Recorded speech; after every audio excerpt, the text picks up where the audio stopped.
Please lie down, relax, be comfortable. Breathe in and breathe out. Forget about your cares and worries for a little while and listen to my voice. If at any time you want to fall asleep, no worries.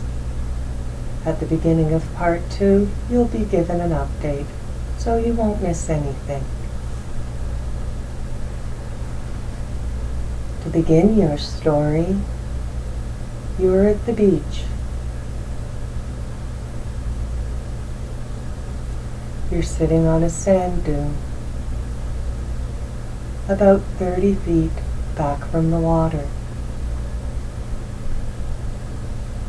Your little sand dune is in amongst the sage-grass.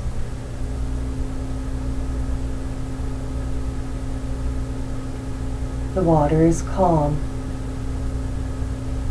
with gentle little waves lapping up on the shore. You're almost alone, almost, but not quite. Several hundred yards to your right is someone throwing a stick in the water for their dog. I don't know what kind of dog it is, but you do. The dog retrieves the stick, and the person throws it back out again. Far out on the water, you notice a small sailboat with one white sail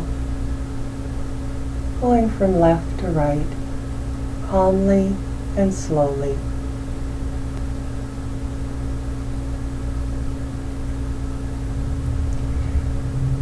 You feel a soft, warm breeze and the gentle warming of the sun on your skin. You see the sunlight sparkling on the water. It is almost sunset. Almost, but not just yet. You can smell the salt air and hear the gentle call of seagulls off in the distance.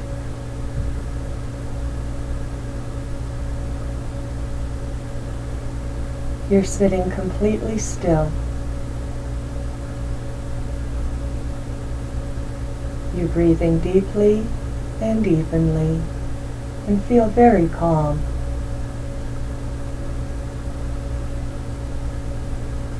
You're content, relaxed, and happy. Your mind is completely clear of any cares or worries, as you're just paying attention to the pleasant scenery around you.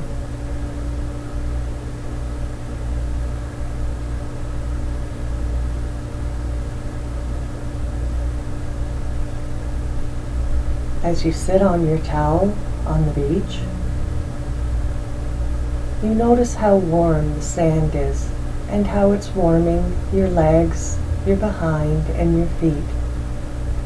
This is a very pleasant feeling.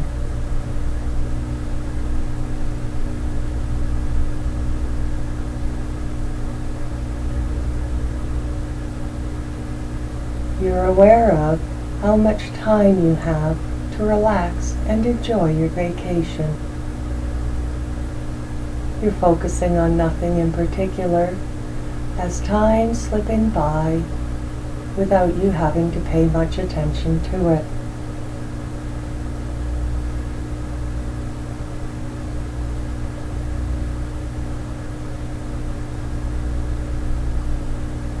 As you're whiling the hours away, enjoying your day of doing nothing, you notice something in the grass.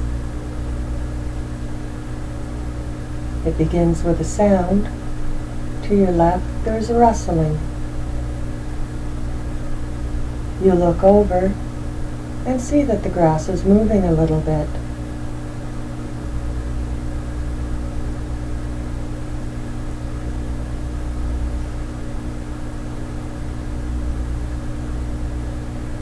You reach out with both hands and part the grass to see what the something is.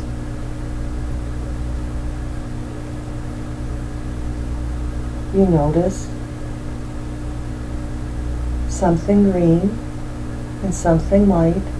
You just see it for a moment, scurry off through the grass. You feel very curious.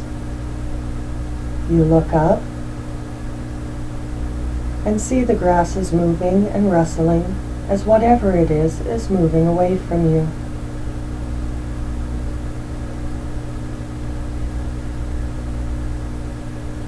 You decide you want to follow it, so you stand up and begin walking through the tall grass, following whatever it is that is moving in the grass.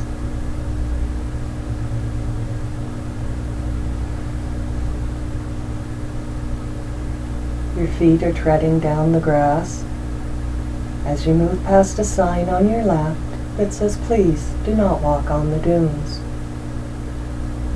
You decide not to obey this sign, for you're very curious.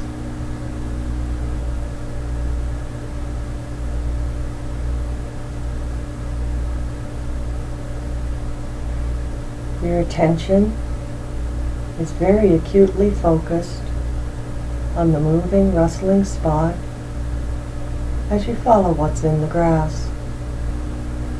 This goes on for some time, and you see ahead of you a sand dune that doesn't have any grass on it. It's not very big, about the size of a Volkswagen. Onto the dune climbs something that's very odd. It looks something like a lizard, but it walks on two legs. It's about 9 inches tall. It's wearing white clothing, a very plain white shirt and very plain white pants. It's waving its arms and gesturing at you. As you get closer and look at its face, you're amazed to see how human the face really is, and how human the body really looks. It has very large crystal clear blue eyes with slits for pupils.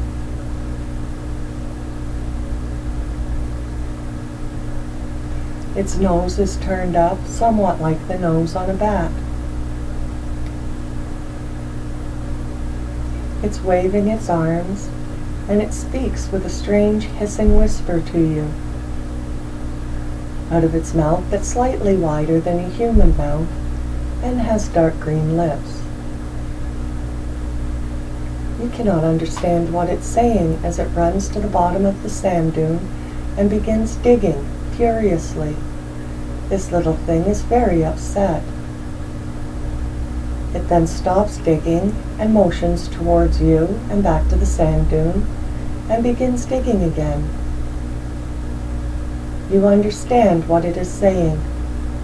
You get on your knees at the bottom of the sand dune and begin to dig. After digging about a foot into the sand, you notice a cardboard archway with an empty space underneath, and you realize that the sand dune is hollow. You peer in, and as your eyes adjust to the light, you see there are several bodies, just like the little lizard man, inside, also all wearing white clothing.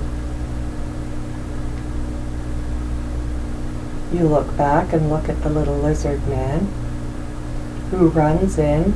You can't make out what's going on in there as you're bending down and peering in, but there is a small commotion and lots of hissing and whispering sounds, and then the little green man comes back out.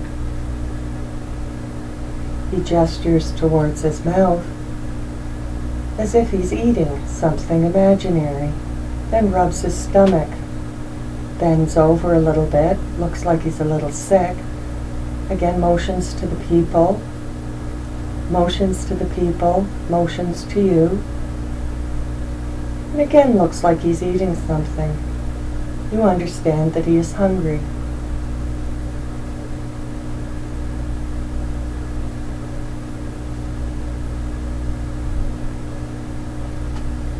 You walk back along the sand dunes through the grass to where your cooler is. You open the cooler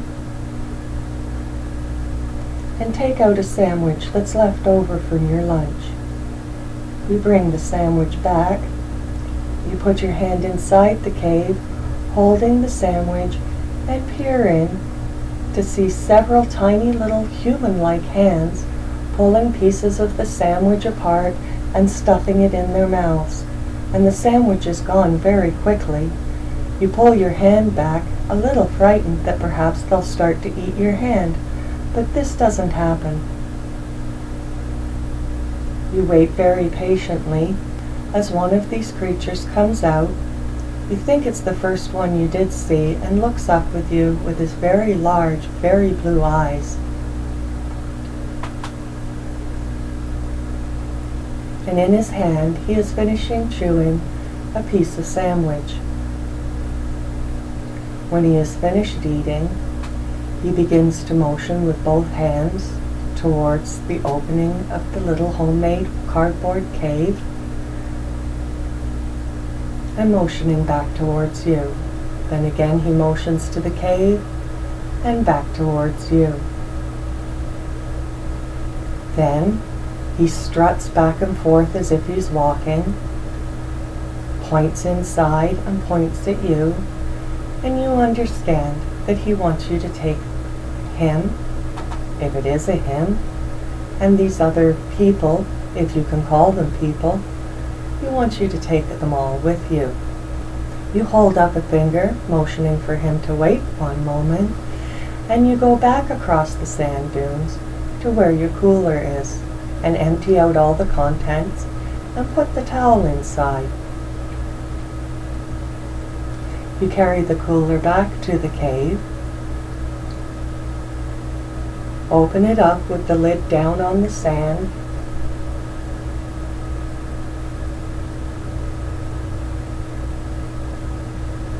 and these little green people climb in. You count them as they do. The tallest of them looks about 9 inches tall, and the shortest looks about 5 inches tall. There are 6 of them, and they just manage to fit in the cooler. You very, very gently move the cooler upright and close the lid. You become worried that they'll suffocate, so you look on the sand around you and find a little twig that you place in the hinges so the lid doesn't close completely. Very carefully, you pick up the cooler and make your way along the sand dunes towards your cabin. As you reach the place where you sat to eat your lunch, to the right is a little winding path about a foot wide through the grass made out of sand. You follow this little winding path up to your cabin.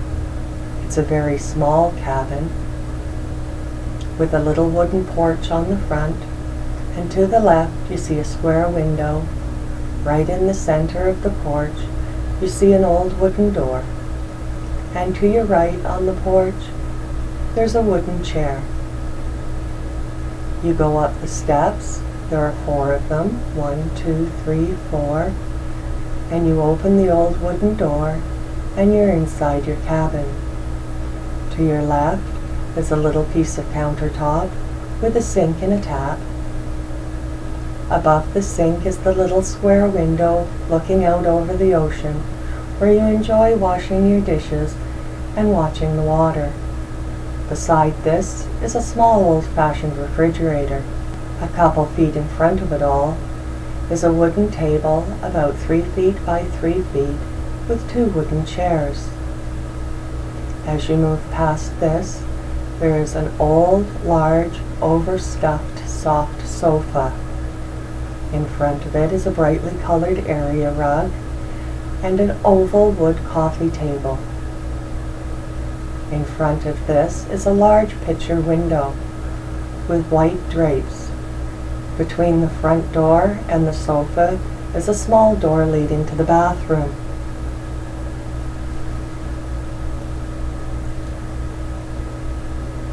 You bring the cooler to the center of the area rug, gently put it down, and ever so slowly tip it over and open the lid. And out come the 6 little people. They seem a little awestruck by you as they stand up and gape at you with their very large, wide blue eyes and their mouths slightly open. They just stare for a little while.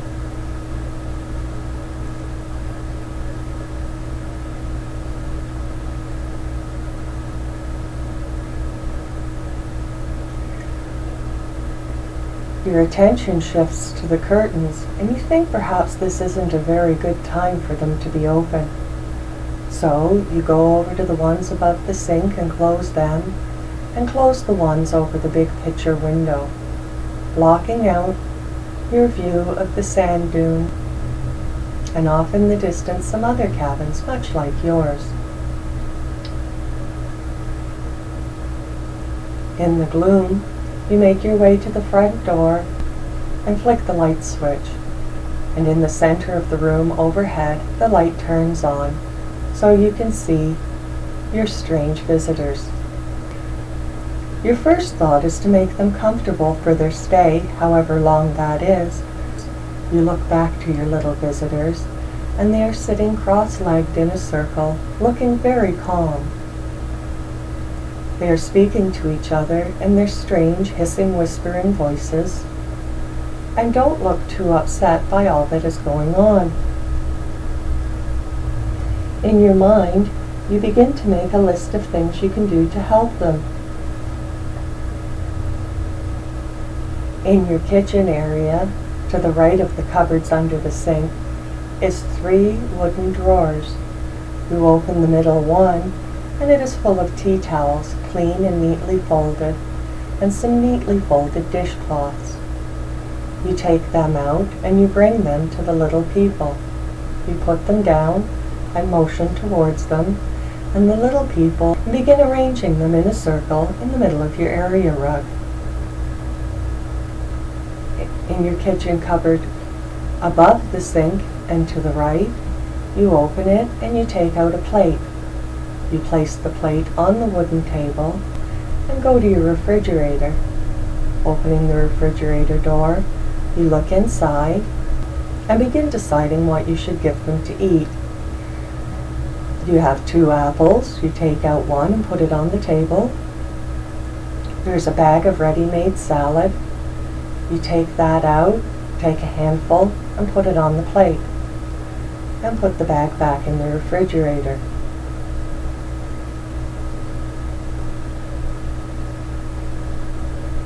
In the drawer at the bottom of the refrigerator is a small bag of baby carrots.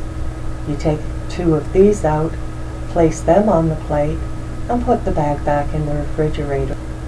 On the shelf in the refrigerator is a block of cheese. I don't know what kind of cheese it is, but you do. You remove the block of cheese and place it on the table beside the apple, and then close the refrigerator door.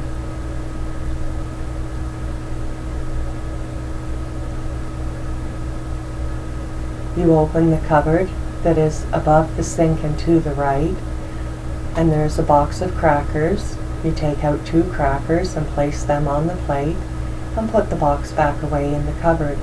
There's also a box of chocolate chip cookies.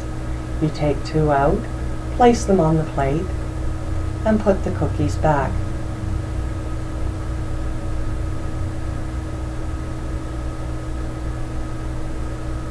You figure this will be enough to do them for now, so you open your top kitchen drawer, take out a small knife, cut the apple in half, and then in half again, and then you cut these pieces in half to make wedges, and place them neatly on the plate.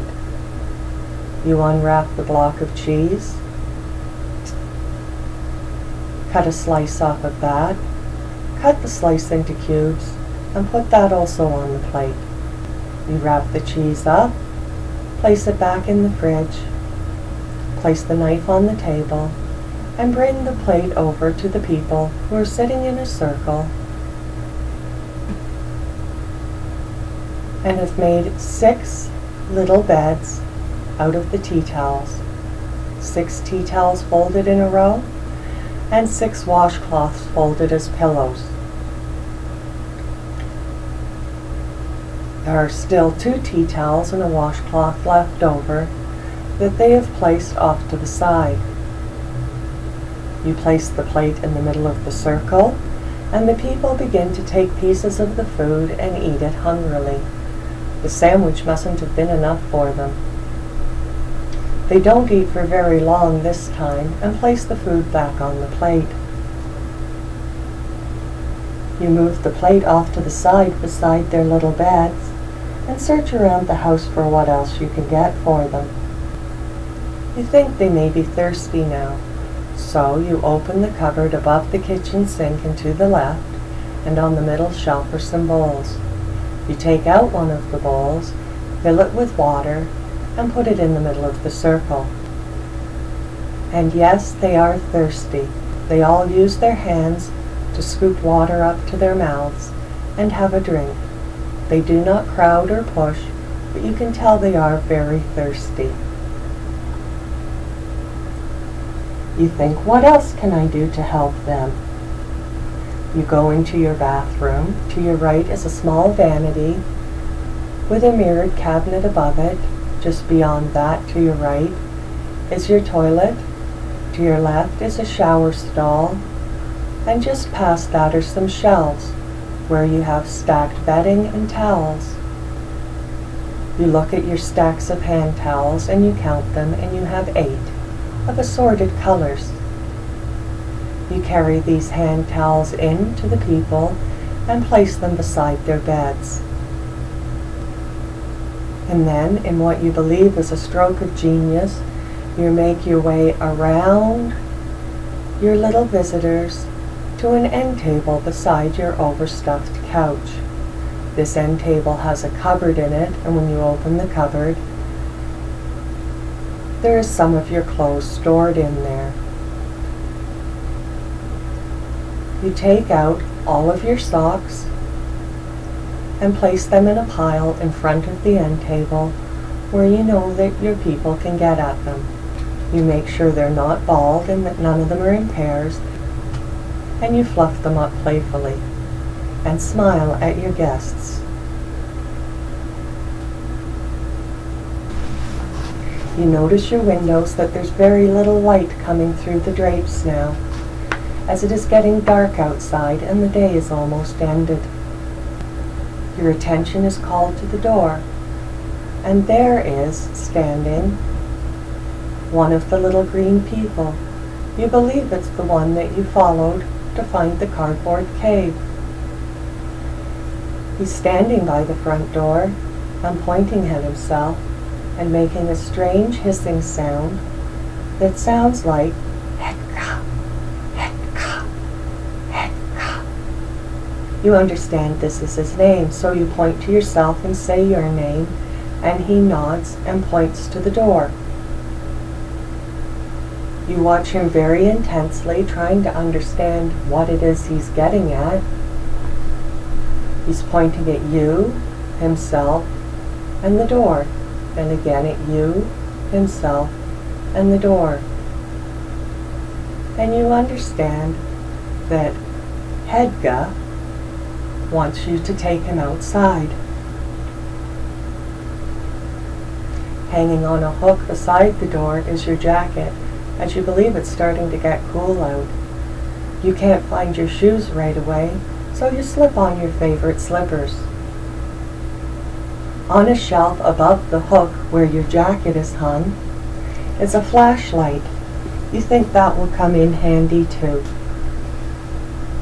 So you turn your flashlight on, grateful the batteries are still working, and gently open the door, careful not to knock Hedga over. Hedga goes out onto the porch, followed by you with the flashlight. You keep the flashlight trained on him, as he very nimbly hops down the steps, using his hands to help him down. You notice how agile this little person is. 1, 2, 3, 4. He hops down the steps and looks up at you. You follow him down the steps, and again you're off towards the cave. Along the sand dunes you go, keeping the flashlight on Hedga or the spots in the grass where the grass is moving, where Hedga's making his way through. After a time you come back to the hollowed out sand dune, and Hedga points off to the left where the bushes are. You both go across the sand, and there's a very small path, barely 8 inches wide, going through the scrub brush and bushes. You manage to push your way through, being careful not to let the branches scratch your skin, and being careful to keep your flashlight on Hedga. Soon there is a small clearing in the bushes, and in the clearing is something very strange. It's hard to make out in the dark, and with your flashlight you travel along the dimensions of it. It's approximately 2 feet high, 10 feet long, and 5 feet wide. It is a black box. That's all it is just a plain black box sitting in the grass in the little clearing. It looks very hard and shiny, as you can see the flashlight reflecting off it a little bit. Hedga has one hand on the side of the box as he's making his way along the side of it. You see that there is a door in the side that is open, making a small ramp. Hedga stands outside the door for a moment, holds his finger up to gesture as if to say just 1 minute, and starts taking several deep breaths. Then he holds his breath and hops into this thing that perhaps is a vehicle, or perhaps a shelter. You're not very sure. In about a minute, a small black wooden box is tossed out, about 2 inches by 2 inches by 2 inches, and Hedga hops out after it, lets out a deep breath, and breathes heavily for a minute. He points at the box and points at you, so you pick it up and put it in your jacket pocket. Again, Hedga makes the 1 minute gesture and jumps back into the black box. Again, approximately a minute goes by, and another box is tossed out, just the same as the first one, followed by Hedga letting out a deep breath and breathing heavily for a moment. Hedga looks up at you, points towards the door, makes coughing sounds, bends over as if he's a little sick, holds his breath, puts his hand over his mouth, and repeats these gestures until you nod understanding and you say, "I understand. There's something wrong in there that makes you not able to breathe." You pick up the other little black box and put it in your other pocket. You notice the air is becoming quite chilly. You can almost see your breath. And you look down and also notice that Hedga is shivering. You take off your jacket, get on your knees, and hold your jacket out to the little person, who gratefully walks into its folds. As you wrap the jacket around him, pick him up, and begin carrying him back to the cabin. He doesn't feel like he weighs anything, and you begin to wonder how long they've been there and how long they've been starving. As you return to the cabin, you're very glad to be home and very glad you left your porch light on as you walk up the 4 wooden stairs. 1, 2, 3, 4. Open the cabin door and enter the warm, homey glow of your comfy little vacation retreat. The hand towels have been made up to make mattresses.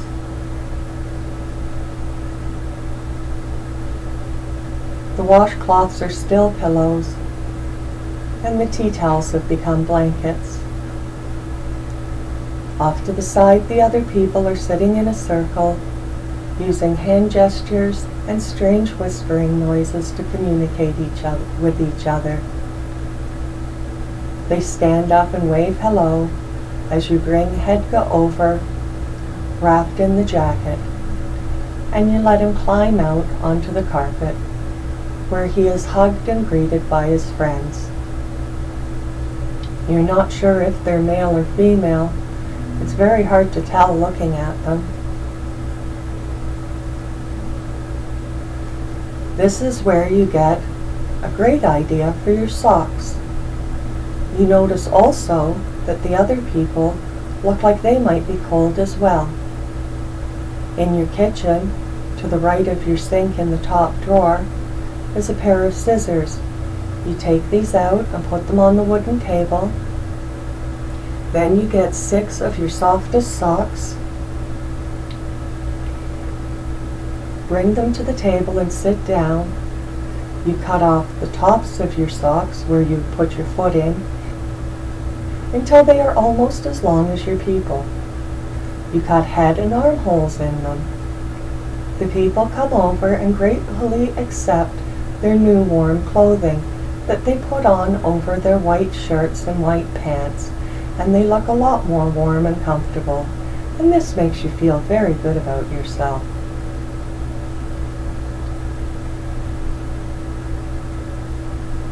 As you were doing this, you also noticed that Hedga and one of the other people, after getting their new warm clothing,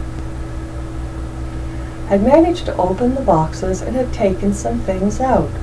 Out of the one box, they took something that looks like a ball of silver wire. Out of the other box, they took out something that looks like another wooden box, only this one isn't black, it's natural wood. In the box, there are several little holes, and they are both busy taking the silver wires, still tangled, pulling on them, tugging on them, and taking the ends of them and plugging them into the holes on the box. You watch this as the other people stand around, and the one green person, slightly smaller than Hedga, but not much, points at itself and makes a hissing, whispering noise saying, "Sick-kick." Again, it says, "Sick-kick." You know this is the name. You translate this into your own words and say, "Sick-kick." It nods and makes a little praying gesture and bows and smiles. Once this thing is put all together, the people all stand in a row and stare at it, and then, in front of it, there appears another person, just out of nowhere. It just appears, just like the others.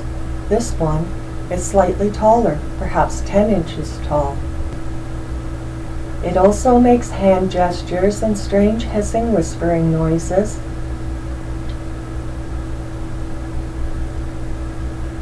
Towards the others who are answering in kind. It turns to look at you, points to itself, and says, "Yakwin, Yakwin, Yakwin, Yakwin." You say, "Yagwin?" It points, shrugs as if close enough, and you point to yourself and say your name. It nods and goes back to talking to the other people. You feel maybe you should be afraid or repulsed by these beings, but you find them actually quite pretty to look at. The contrast of their lime green skin and bright blue eyes, there's something impish, perhaps elfish about them, and they seem to have such a nice nature and mannerism about them. You're very glad they're staying at your cabin. Hedga looks up at you with a smile and goes over to the person that just appears and waves his arms through the person to show that the person isn't really there. You smile and nod and continue to just observe these strange tiny creatures.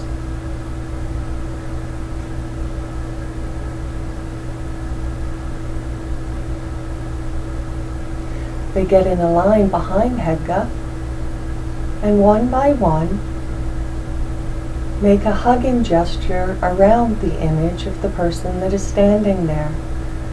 This is a very touching scene to watch them so tenderly hold each other for a moment, and then the next one, and then the next one. You watch them all, 1, 2, 3, 4, 5, 6, all spend about a minute just standing and hugging. When this is finished, they again form their circle and sit cross-legged with their hands resting gently in their laps. Over by the block and the wires, Yugwin also sits down with the same posture. They all close their eyes and bow their heads and begin muttering in strange whispers all at once. You cannot understand what they're saying, but you like the sound of it, so you close your eyes and bow your head and just listen for a while.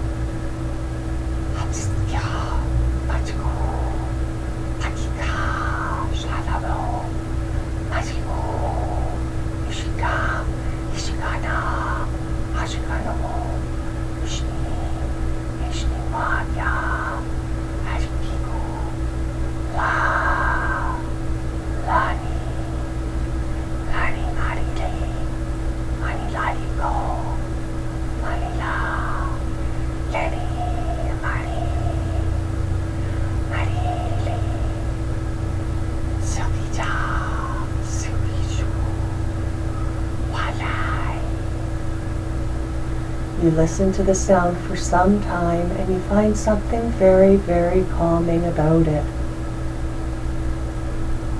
Then when it stops, you open your eyes.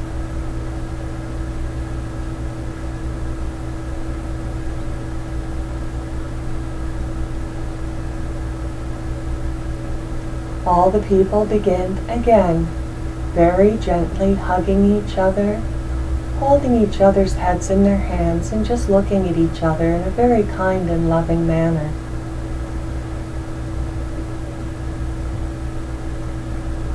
You enjoy watching this so much you want to join in. So you go over to where they are, go down on your knees, and you hold your arm out to them, and one by one they get in line and take a turn hugging your arm. This is a very pleasant feeling. You feel warm, loved, and comfortable as each one very nicely hugs your arm. Warm smiles are exchanged, and then you notice that these people are getting into bed and think perhaps it's time for you to get into bed also.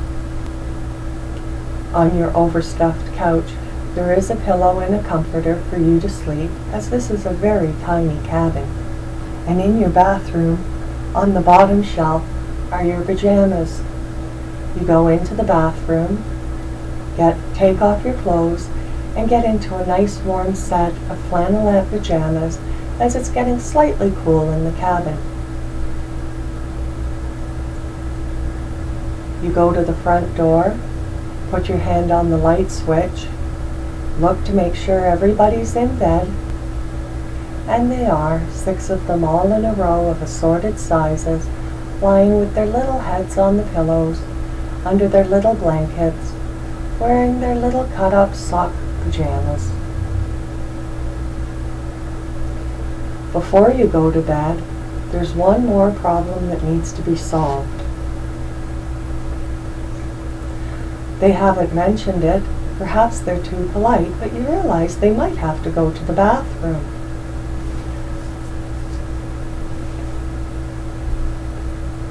In the cupboard below the kitchen sink is a cardboard box, just the right size. You take the scissors and you cut a doorway in the cardboard box, and you place it on the floor near where they're keeping their extra blankets. You go to your kitchen area, open the cupboard where the bowls are kept, take one out, put a little bit of water in it, bring it over to the box, place it on the floor, and place the box on top of it. Then you go into the bathroom, and on the small vanity is a box of Kleenex. You take several Kleenexes out, bring them over and place them beside the box, and hope that that'll do for them for now. Now you are ready to go to bed. So you go back to the light switch, switching it off, and the gentle glow of the blue nightlight is just enough for you to see your way to your couch bed. You climb on, being careful not to disturb anything. Lie down and feel the pillowy softness of the couch beneath you. The pillow is also overstuffed and very, very soft beneath your head, and you pull the comforter up over yourself, thinking of what a very strange and unusual day you've had, and wondering what's going to happen to you and your new friends. The comforter is warm and soft, and you feel surrounded by warmth and comfort. You take a deep breath, breathe in, and let it out, letting go of all tension. Softly beside you, you can hear your new friends breathing, as their breathing is beginning to get deeper and deeper as they are relaxing and falling off to sleep, probably in comfort for the first time in a long time.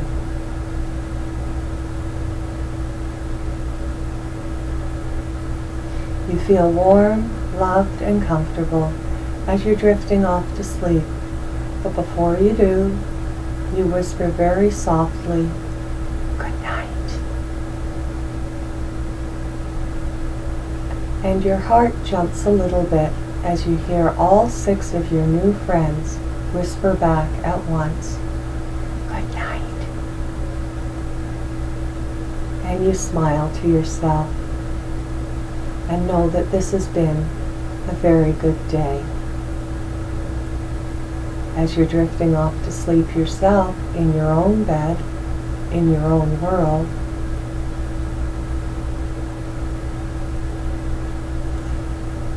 you know that if you've enjoyed this story, you'll be able to come back again to hear another episode. But for now, it's time to go to sleep. If you are still awake, I also would like to wish you a good night.